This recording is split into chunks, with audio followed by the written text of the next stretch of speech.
On the Dylan Rounds case, one thing I've been bitching about since day one is that truck was parked, and it sat there parked and was not moved for at least a couple days before Dylan Rounds went missing.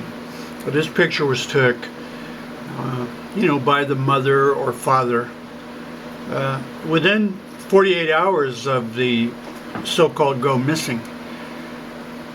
The first thing was, well, it had been power washed. They power washed the tread, but they didn't do the wheel wells, and no such thing never took place.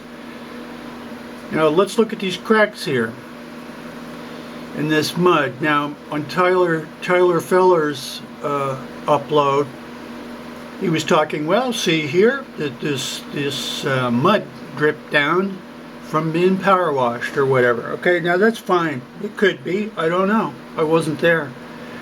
But the point is, the information and different opinions are there, but you have to be one of the club. You have to be one of the club. There's, you have to have an official page,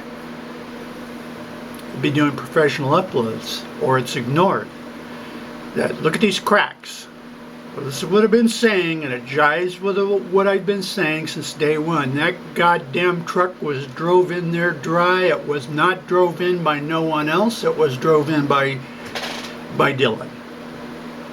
And it sat for days. I don't give a damn if 3 days before someone in town saw him spraying it off with a hose for 2 hours.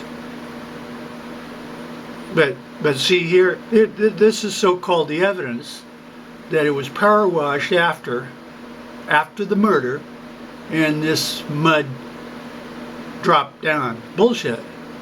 Truck pulled in, and the mud, whatever, maybe dripped down days before. Look at the crack marks. See the crack marks in the desert? See how they go all through, interwoven, untouched. And this material is like cement. The people up there have even said that when it dries, it's like cement. So the tire could quite easily have driven over this, just like it is, as if it was driving across rocks. But this mud here did not drop down from being power washed by no Brenner or killers or whatever after the truck was parked. Did not occur. Did not occur. Look at the crack marks. They're interwoven. They're identical, interwoven in this mud.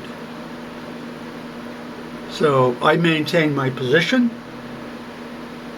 That truck was parked there at least 2 days before Dylan was killed.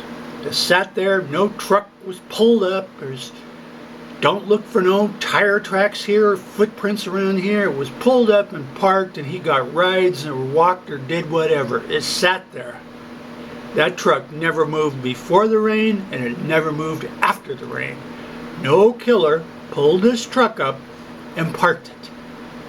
No killer moved the seat forward. It was probably Dylan getting beer out from behind or whatever. But look at the cracks. It proves, it shows that truck sat there and no killer drove it in there afterwards.